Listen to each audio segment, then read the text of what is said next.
Hey, what's going on, sports fans? What's going on, Who Dat Nation? My name is TJAY Jones, and thank you so much for checking out Bleacher Report as we talk about the Saints' Week 2 victory over the Carolina Panthers.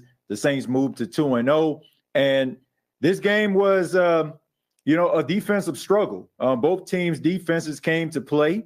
Of course, the offense left a lot to be desired, whether you are a Carolina Panthers fan or a New Orleans Saints fan. And the New Orleans Saints offense continues to struggle, but we're going to be talking about that a little bit later. But thank you so much for tuning in. We got a poll going on right now. And the question is, are you concerned with the Saints offense? Like I mentioned, offense was very, very kind of skimmish, a little, to say the least. The New Orleans Saints offensive line has been dealing with issues. Derek Carr, this wasn't his best outing, of course, but at the end of the day, it's easy to fix things when you win, right? But when you start to have these different issues and you start to panic a little bit, that's when things start to go awry. But the New Orleans Saints defense still holding it down. Right now, they have the NFL record for most consecutive games holding an opponent under 20 points. I mean, you have to be grateful for a defense like this because it gives the offense the opportunity to go ahead and figure it out. We're also going to be giving some grades throughout the show, about certain players, what we saw in week 2, what I feel that, these guys, should get as far as, the grades. But got a few clips, I want to share with you all. Of course, there was some plays that the New Orleans Saints made, especially in the second half, that kind of, separated them. It just seems to me that the New Orleans Saints offense trying to figure it out. They kept Carolina around, which I had a big issue with. I mean, Carolina, to me, is eventually going to be a good team. I feel like they got the right quarterback in Bryce Young. And, of course, this is kind of baptism through fire a little bit, when you go up against a defense like the New Orleans Saints.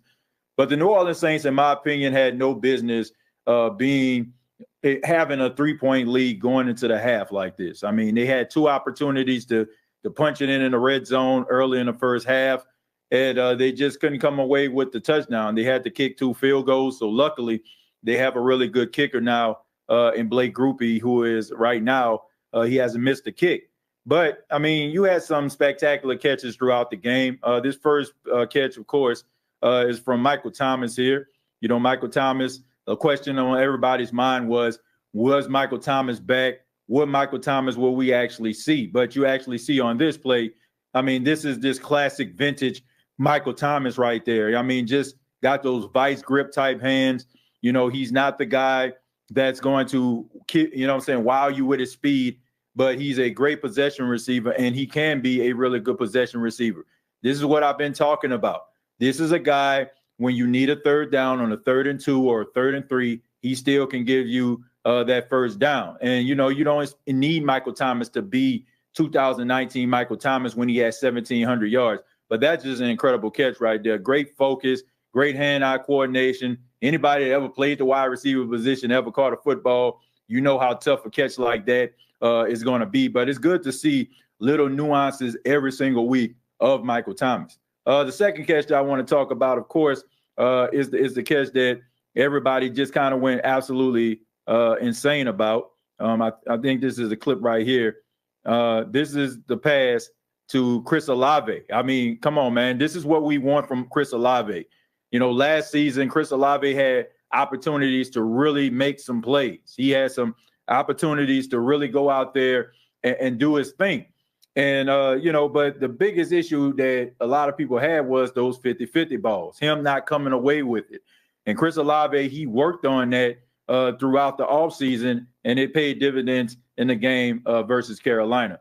He spoke a little bit about the catch and, his thoughts on it. And I'll go ahead and play that clip for you. This is Chris Olave after the game talking about the catch. Just got to stay patient and wait for the ball to come. And when your number's called, you got to make that play. So somebody had to make a play, and I'm glad they threw it to me. So,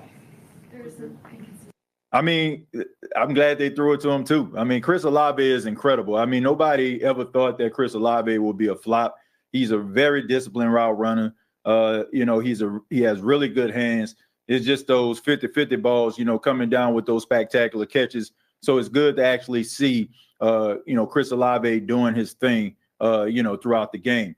And of course, the Mr. Clutch himself, who is Mr. Clutch of 2023, that's Rashid Shaheed. And all Rashid Shaheed does is clutch catches. I mean, this is late in the game. The Saints need to be able to, sustain this drive. You have some momentum building out here in Carolina. But this pass right here to Rashid Shaheed, I mean, late in the game, you can count on a guy like this. This is an undrafted free agent. He was an undrafted rookie, coming out of college. And all Rashid Shaheed has done throughout his Saints career is make plays. I mean, his first touch in the NFL was a touchdown on the jet sweep. So it's good that these guys are building confidence when you got guys like Chris Olave, players like Rashid Shaheed, so young in their career, and Derek Carr is leaning on these guys to make plays. It's a plus.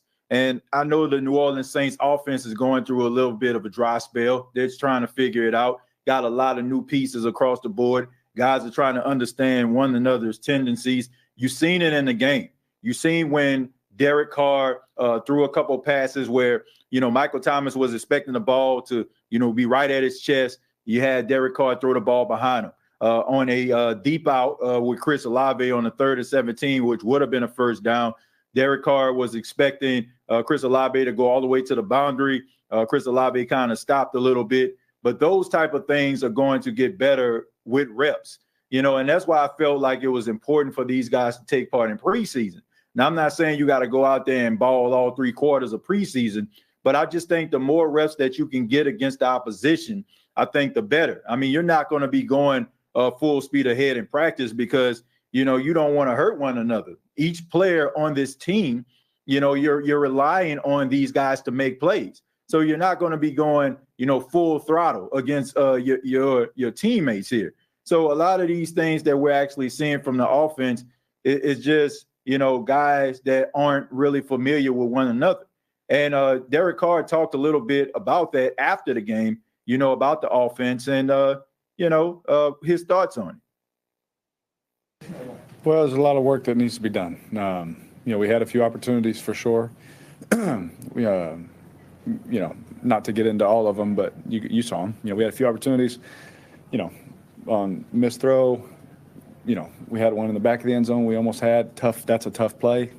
We had another one where I was expecting him to look, and he, just timing of things. And there's so much that we have to clean up, but it feels so good to clean it up when you win.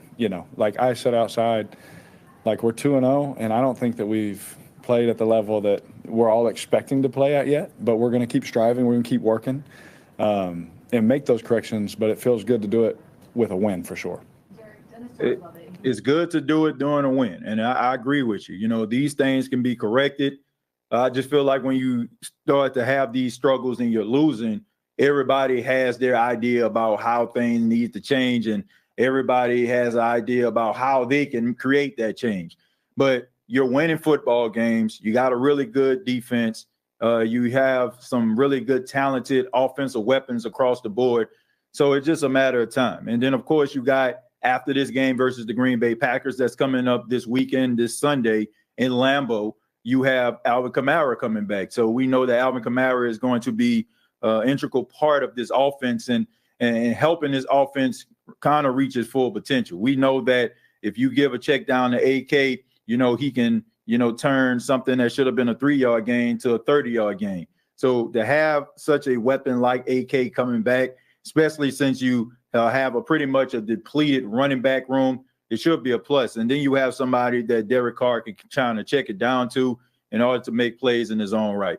But Dennis Allen, he's 2-0. There's been a lot of criticism about Dennis Allen. Can he be a head coach? The old saying, like, is he a lieutenant? Is he a general? But right now he has the Saints at 2-0, somewhere the Saints haven't been in a very long time. And Coach DA talked a little bit about the Saints' performance week 2 versus the Carolina Panthers. Obviously, starting off the season at 2-0, getting a divisional win, I think that's huge. Certainly it wasn't as clean as we still would like it to be. But yet at the same time, I saw some improvement in a few areas and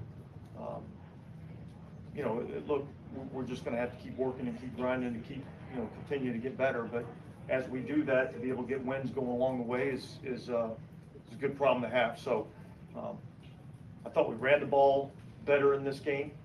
I thought, overall, I thought we ran the ball effectively. I thought we were, again, able to get some explosive plays down the field, particularly there in the second half. And I thought, defensively, probably with the exception of the last drive, I thought we played pretty well. I mean, so there you have it. I mean, no need to panic about some of the issues. I mean, you still got the victory. You can tell DA is upset that the Saints defense gave up that last touchdown, towards the end of the game where they could have had 2 straight games without allowing a touchdown. But all in all, I mean, this is a really good defense right here. This is a championship defense that the New Orleans Saints have. I mean, honestly, it's been a long time since I've seen a Saints defense like that. I go back as far as watching the Saints in the early 90s when they weren't very good. I was actually a part of that first playoff win when they had, when they went up against the Rams back in the day with Aaron Brooks and stuff and company. They had a really good defense then, when you had Norman Hand, Joe Johnson, Leroy Glover, Sammy Knight. Some of you, I'm probably losing with these names, but some of you know what I'm talking about. They always had a really good defense. I wasn't old enough to really appreciate the dynamic Dome Patrol, even though I'm very familiar with them because of my grandmother and how big of a Saints fan she was, and I used to just watch the games with her.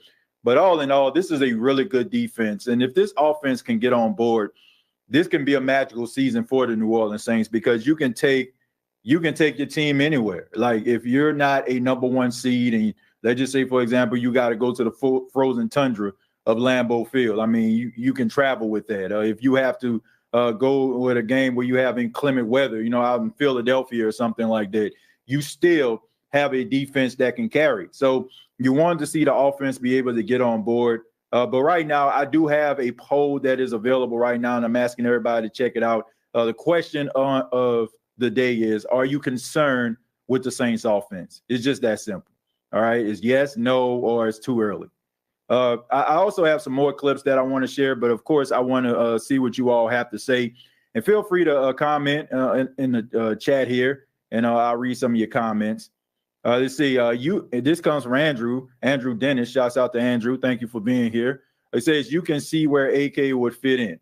I mean, look, we all know AK was going to fit in regardless. I mean, his ability to run in between the tackles, catch the ball out of the backfield. But I still feel like the New Orleans Saints are going to need a guy that can get those short yards. I mean, I know you got Tony Jones Jr., and he did a really good job in the game, coming in, stepping in. Probably didn't expect to have those many carries, but he had 2 touchdowns in the game. Didn't knock your socks off. Didn't go over 100 yards, but he ran the ball tough. And, I still think the New Orleans Saints may need another guy. I understand Kendre Miller was kind of a game time decision. The Saints decided to not roll with him. So I'm pretty sure he's probably going to play next week. But you still have some guys that are out there that I feel like you can probably pick up. I mean, you had Darrell Williams, with the team before you decided to let him go. There's still Leonard Fournette. He's still out there and available. I just think that the New Orleans Saints just need that battering ram back. I'm not very trusting at this particular point of Kendre Miller. Not that he's not talented, but it's just the fact that the guy got hurt in college, dealing with that ACL that he sustained in the semifinals of the against Michigan in the college football playoff. And then all of a sudden, like you're still having hamstring and knee and leg issues. So that's not a really positive sign that you can actually count on a guy consistently. And even if he does play against the Green Bay Packers, you're still hoping that, this guy can actually leave the game virtually unscathed. So, I mean, hamstrings and dealing with that kind of stuff does not heal in a couple of weeks. So anybody that's ever dealt with a hamstring, it's one of those lingering things. It's one of those injuries where you can be fine. Like let's say you play a game and you're fine. And then the next game, all of a sudden, like you're back to square one again. So I think the Saints need to dot their I's and cross their T's. Did a really good job. Got to give credit to P. Carmichael in this regard, using Taysom Hill as a running back. Had Taysom Hill out there on a halfback toss. I mean, looking like 1965 out there, old Green Bay Packer style. But, you know, you got to give credit where credit is due. But Taysom can do so many different things. But I would rather have him, you know, doing his Swiss Army knife thing and not just, you know, having him in the backfield. So if the Saints can, you know, bring Kendre Miller along, maybe pick up another guy that can be a little bit of a sledgehammer. But, you know, I'm not poo-pooing on Tony Jones. I think that he did a really good job. But I don't expect Tony Jones to be able to continue to replicate those performances. I just don't. I'm happy for him. He's been in the league for 4 seasons. He got his first touchdown in this game. You know, all the things that he's been through, you know, signing with the New Orleans Saints, having some really good preseasons, getting hurt when he got an opportunity to actually be the backup to Alvin, and he has to leave. He goes to Seattle, comes back to the Saints. You got to be happy for him, but I don't think I can count on, you know, him week in, week out. Now, I hope that he will prove me wrong, but I don't know. I think you need at this particular point, not just to wear down AK, because we know that AK was the offense last year. Like that was it. You know what I'm saying? Like they used to check it down to AK and try to make it work. But let's try to make sure that we kind of, you know, have a good balance there where you have some quality running backs that can come in order for AK to get a little bit of a Gatorade break when necessary. Let me see. I'm going to go back to the poll here. It says, are you concerned with the Saints offense? That's the question of the day. You got 60% say it's too early to panic. And you, of course, you have 40% says, yes, they are concerned. And look, there should be a level of concern, but not to a point where you're just trying to panic or you feel like somebody needs to be fired. I just think that when people start talking about guys getting fired, it's just narratives that start to linger on. Like, I understand how people may feel about Pete Carmichael, him being a disciple of Sean Payton's philosophies, all this kind of stuff. But let's not pretend like Sean Payton isn't an offensive innovator. Let's not act like the Saints didn't have a high-powered offense with Sean Payton. And I know some people feel like maybe, you know, the offensive game kind of passed them by. I don't believe that, right? I just don't. Like, I don't think that the Saints offense is just that stale. I just think that what the issue is, a bunch of guys that need to be on the same page and have to work together as a cohesive unit. And I also, man, I got to say this, you know, Derek Carr has to play better. He has to make better decisions. I mean, throwing the ball into triple coverage in a moment like that, you know, I mean, honestly, if you didn't have a good defense, you know, I mean, you will find yourself like being behind the 8 ball unnecessarily. So he has to make smarter decisions. And I get it, right? This is one of the first times in his career that he actually had a top defense. The first time. So he feels like, oh, you know, everything is not on my shoulders. And if I make a mistake, this defense is good enough to get me the ball back. But you don't want to take that for granted.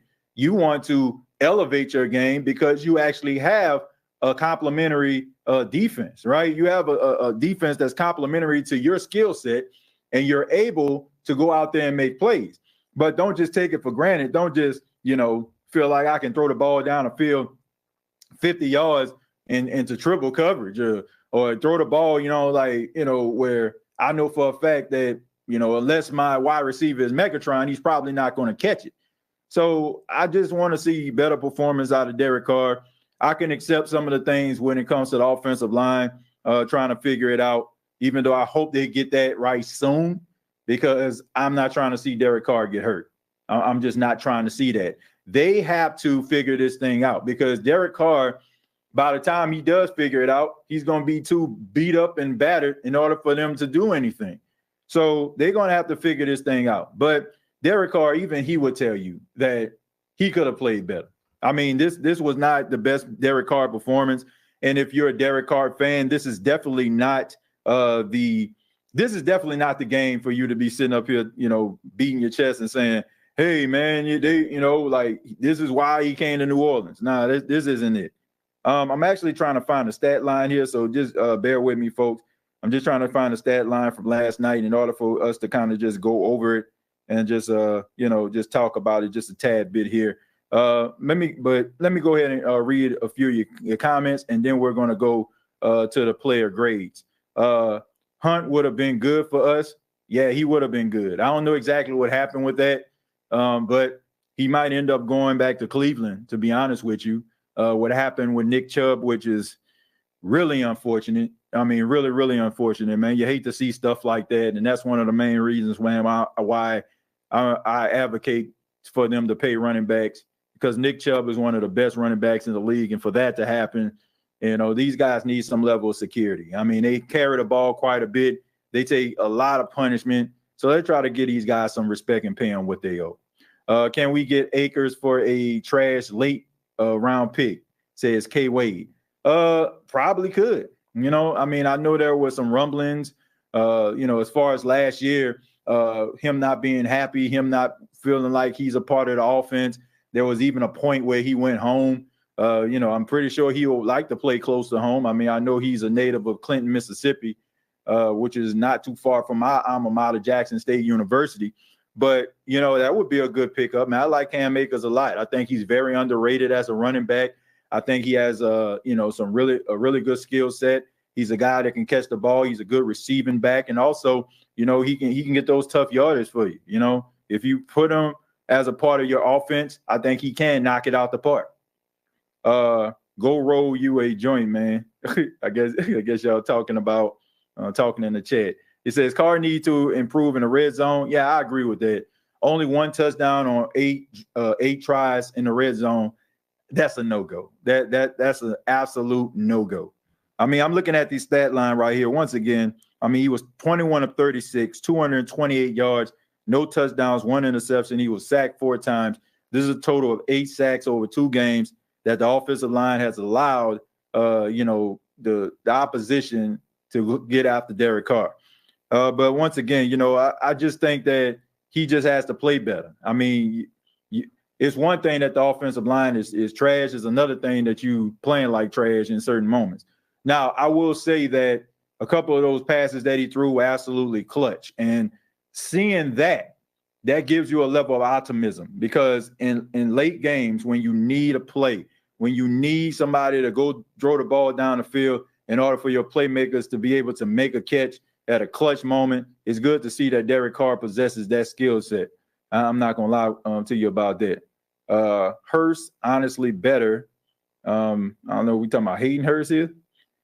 We need more than one deep shot to Shaheed before the last drive of a game. I agree with that, Biggie. But going back and watching the film and checking it out this morning, I can see what Carolina did in order for the Saints not to be able to have so many deep shots. They gave the Saints a lot of respect in that regard. That's why I feel like we weren't seeing too many deep shots down the field, because those cornerbacks and safeties weren't allowing these guys to get behind them. And that was just a good defensive performance by them. Oh, you're talking about James Hurst. Okay, James Hurst. Yeah, James Hurst is okay. You know what I'm saying? This is a guy who can play multiple positions across the offensive line. He's smart. I mean, he graduated from Ivy League school. I want to say he went to Harvard, if I'm not mistaken. So, this guy is smart. He's talent. He has some talent, but I mean, middle of the pack, average offensive lineman. But look, if James Hurst was terrible, I would understand that a little bit more. But I think that when you have a combination of first and second round picks across your offensive line, since 2017, the New Orleans Saints have invested first round and second round picks on the offensive line. I mean, that's what they did. And for this offensive line to be playing the way that they are, it's pretty bad, man. And I think you have to look at Doug Marrone in that regard. Doug Marrone, a former head coach, a guy who is won in this league, had some success with the Jacksonville Jaguars. I mean, he's leaving a lot to be desired. So I think that that's something that the Saints are going to have to explore. You can say that Doug Marrone in some cases kind of helped Cesar Ruiz get a little bit better. But this offensive line, I mean, as a whole unit, each one of those guys were responsible for some level of pressure last night. And, there was some times where Derek Carr held on to the ball too long. The offensive line is basically just asked to protect you for 3 to 4 seconds. Anything outside of that, It's kind of like, rather it's a cover sack or it's on you not getting the ball out. But let's go ahead and talk a little bit about some grades for this game. It's always exciting, right? Talking about guys and talking about, their performances and how we feel. And feel free to put what you think for each particular person that I pull up here. Feel free to put it down in the chat what you feel like that performance was throughout the game. But let's go ahead and start. Let's start with quarterback Derek Carr. What are we going to do with Derek Carr? Derek Carr, like I said, pretty decent performance here. 21 of 36, 228 yards, not a touchdown, no interceptions. One interception rather. So what are we going to do with that type of performance? What are we going to do? I think I'm in a way. But anyway, let me make sure I move over. But I gave him a B. I gave him a B for his performance because, there were some times where I just felt like he held on to the ball too long. Of course, that triple coverage interception. But the way the game was going, the defense of Carolina was playing really well. They really were out there hunting. So it was pretty tough, with the offensive line having its struggles. But he still made some clutch passes. The 40-yard pass to Chris Olave, who made a spectacular catch. The pass to Rashid Shaheed was pretty good as well, in a clutch moment. So I gave Derek Carr a B. Plenty of things that you can work on. But, in moments like that, when a game is on the line, the chips on the table, you got to be able to deliver. The next person we're going to discuss. Let me make sure I'm saying this. Let me make sure I'm doing this right. Let me see. We got K Wade says Carr gets a C plus. Big Papa says C. Andrew says B. Carr C minus. Dolph says C plus, and K Nicole says a C. So got a lot of people saying C. A lot of people saying C, and that's a fair assessment. I'm not mad at that. I would have gave him a C if it wasn't for some of those clutch passes down the stretch, because you needed those passes in order for you to seal the deal in the game. So that's why he kind of bumped up to a B. He was sitting at a C. He was sitting at a C until he made that a couple of clutch passes there. The next person we're going to talk about, or player rather, is Michael Thomas. A lot of questions about Michael Thomas as far as, offense, and is he going to be the same guy? Is he going to be able to contribute like he once did? So the question on everybody's mind is, what are we going to do with Mike T? Where are you going to get Mike T? I gave Mike T a B. I felt that this was necessary because I didn't give him an A, even though he had an incredible catch. It's because for 2 games, Michael Thomas has shown up on the opening drive, beginning of the game in the first quarter, and then all of a sudden, like later on in the game, it was kind of quiet. Now, there were a couple of plays where I feel like him and Derek Carr weren't on the same page. But, I just think that this is only half of what Michael Thomas can bring to the table, but it's good to see little nuances of classic Michael Thomas in this regard. Let me go back to you. Let's see. Said who that says A plus.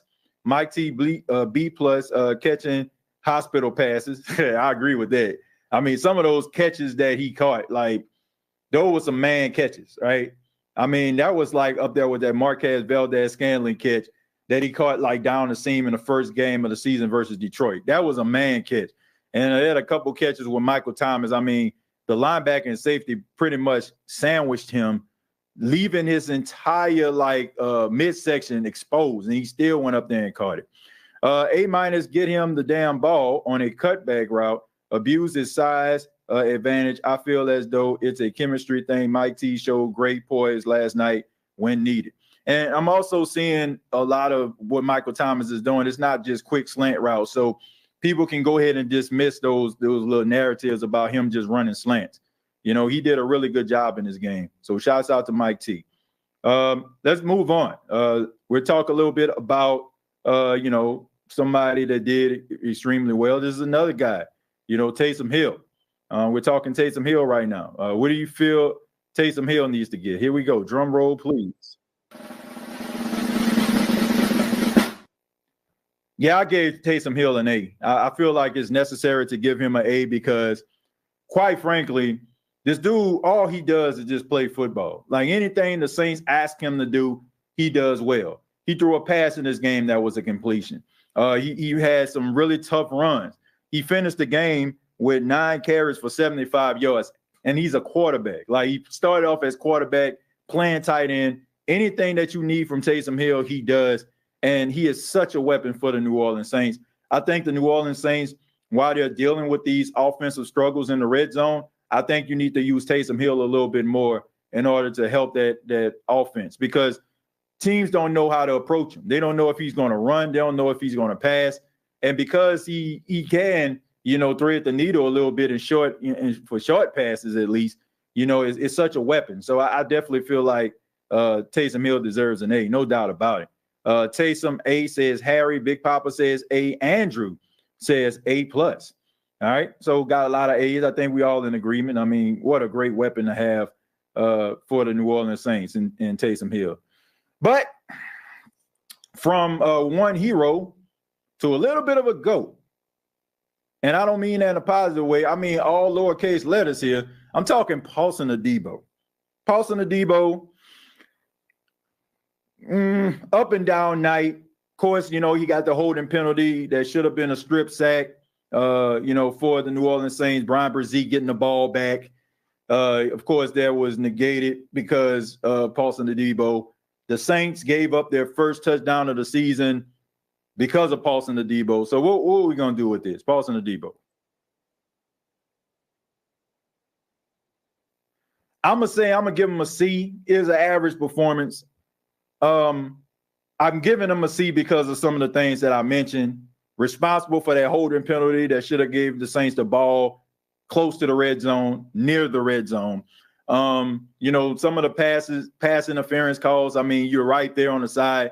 I mean, all I'm saying is when it comes to the receiver trying to get the ball, he would have to basically push you back into the field of play in order for him to be able to maintain possession. So why are you not controlling the boundaries? I have absolutely no idea.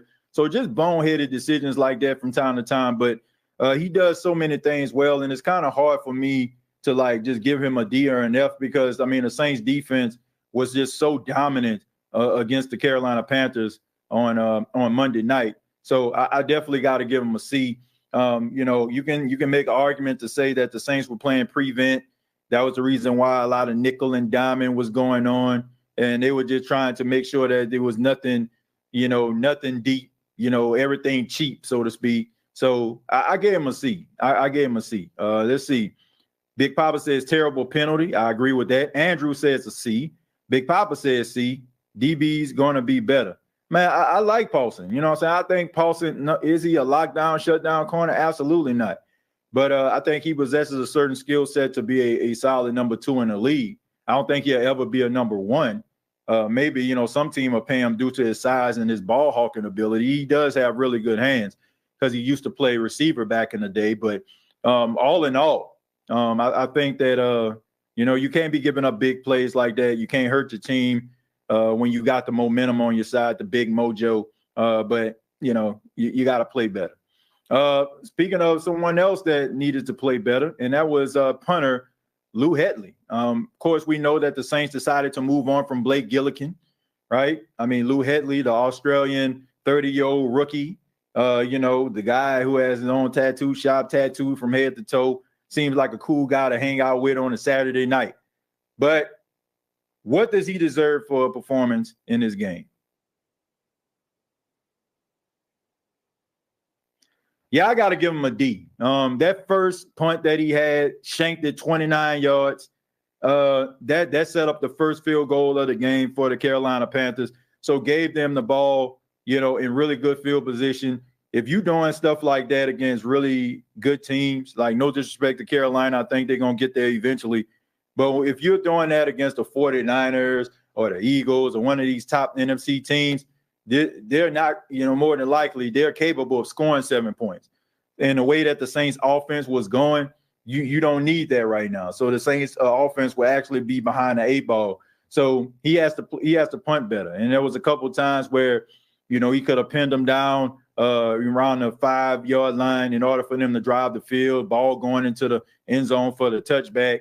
So Lou Hedley had a rough outing, in my opinion. I know we don't really want to talk about, punters and stuff like that, but, you have to grade them a certain way because they only got one job, right? That's kicking the ball, using different angles in order for, the defense to have a really good position when they go out there on the field. So to me, Lou Hedley did not have a good performance. I got to get at a D. You only got one job. Next, we're going to go to Chris Olave. Chris Olave, wide receiver. Last night, he had 6 catches for 86 yards, including that 42-yard pass with an incredible catch. Chris Olave is starting to come along. He's starting to emerge. It's clear that he's the number one guy on this team as of right now when it comes to the receiver. He's the young gun. He's the first-round draft pick. He's the one that the Saints made the trade for in order to acquire. So what did Chris Olave, what did he deserve in this game? Yeah, I gave him a B. Very simple. It's kind of hard for me to give a wide receiver A+ in this performance because all know, like, even though Chris Olave had that incredible catch, we all know that they leave a lot to be desired on this field. Like, they haven't even scratched the surface of what this team can actually be when it comes to these wide receivers. I can't give him an A because it started a little bit too late in the game. You know what I'm saying? I seen a couple plays in between, but it just started a little bit too late. And like I said, it was a good performance, not a great performance. It was a great catch, but it wasn't a great performance all in all. It was a good, solid performance. And for that, and due to the offensive struggles, man, I mean, it's kind of hard for me to give an offensive player a A+, in that regard. Seriously. I give it to Taysom because Taysom does a multifaceted of things. And you can make an argument to say that some of the things that the Saints were able to do, they probably wouldn't have done if Taysom Hill wasn't in the game. So I gave him the notch, but it's definitely, it's definitely plenty of A+ ahead for Chris Olave after that performance. And then finally, we're going to go to Carl Granderson. Another really good, solid performance there for Carl Granderson there. He had 2 tackles. He had a sack, a tackle for loss. He had 2 quarterback hits, continuing to really be a solid defensive end. Definitely has moved up. Definitely the number 2 defensive end for the New Orleans Saints. So we're going to get to Carl Granderson. I mean, this is pretty simple, man. I mean, he gets an A+. He gets an A+ because of how incredible he is. Like this guy, man, think about this. I mean, I want people to understand this guy's story. This is a dude, when he first came to the New Orleans Saints, and I'm not trying to knock him, but this guy spent, 6 months in jail, because of some issues that he had at the University of Wyoming. The Saints still took a chance on him, right? And they developed him. He was an undersized defensive end coming in. The Saints got his weight up, worked on his strength and conditioning. And now he's one of the best pass rushers on the team. I mean, this guy is becoming an absolute problem. And this is what you want. This is what you want. You want a guy to emerge because you have, doesn't look like it, a 34-year-old Cam Jordan who is starting to get up there. Like this is his last contract. He signed that 3-year deal. This is it. This is it for Cam Jordan. I don't think he's going to sign another deal. So Carl Granderson can be your future. And I do not want to see the New Orleans Saints do what they did with Trey Hendrickson.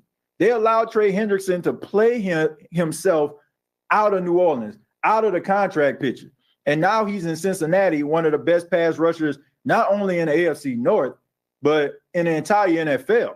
And you don't want to have the same situation where Carl Granderson goes somewhere else and performs. And as Saints fans and as onlookers, like, man, the Saints had 2 premier pass rushers in their locker room, and they let both of them go due to contracts. So if the Saints are smart, while he's showing you these flashes, and this isn't an outlier. Like, if you've been following Carl Granderson's career throughout the 4 seasons he's played, you've seen that he has made some plays. I've seen him make big sacks on Patrick Mahomes, big sacks on Tom Brady. And now everything is starting to come together for Carl Granderson, so he definitely deserves an A, in my humble opinion. They better not let him walk like they did Trey. Harry, I agree with that. Says waited too late. It was solid A at best. No way was a plus. Yeah, I mean, look, I didn't put the plus on there, but y'all get the point, man. It was an A plus. It was an A plus. I apologize for that, Kenny. I'll make sure that I put a gold plus on that thing next time. All right, we was kind of quick to the draw with the graphics, so they'll be better next time. Says Grandy Man. I like that nickname right there. Make sure you get your credit. Grandy Man ain't going nowhere. Trust me, Mama B got this. Well, she should, because like I said, he's an incredible talent. And I think that, he can be a really good pass rusher for the New Orleans Saints for years to come. But the final poll we had for the day, are you concerned about the Saints offense? 54% says it's too early to panic. 46% says yes, they are concerned. 0% says no, it's not a concern. I don't understand why anybody would put no based on what you've seen. But look, all in all, I agree. It's too early to tell. Guys are trying to figure it out. They're trying to be on the same page. They're trying to develop some chemistry. So we'll see. But as we turn the page, it is week number 3 now. I mean, these were the last games. The Browns and the Steelers, the Saints and the Panthers, and now it's time to move on to week 3. The Saints have a really big matchup versus the Green Bay Packers. They're going to Lambeau, a second, away game. The Saints have to figure it out offensively because Jordan Love and his crew are going to be chomping at the bit to get back on the field after that crushing loss to the Atlanta Falcons. They probably feel like they could have played a whole lot better. And I watched that game. They could have. So they're definitely trying to correct those mistakes, but against the New Orleans Saints. But, if the Saints defense continues to play that the way that it has, you better look out, because it can be a very good season for the New Orleans Saints, especially if this offense gets on the same page and they become very dynamic and living up to their true potential. But thank you all so much for checking out the Bleacher Report here as we talk about the Saints offense. And week number 3, the New Orleans Saints taking on the Green Bay Packers in Lambeau. Can the New Orleans Saints get their 3rd win of the season? We'll find out. But thank you all so much. Make sure you follow me. You can follow me on Twitter at TJAY Jones 8. And also follow me here on Bleacher Report. I would really do appreciate that as well. Thank you to everybody that's here, whether you're a fan of the New Orleans Saints or you're just a fan of the NFL in general. Really do appreciate it. Much love to you. Have a good day. Have a good evening, wherever you're checking out this show, this live stream. And like always, all I got to say is, who dat?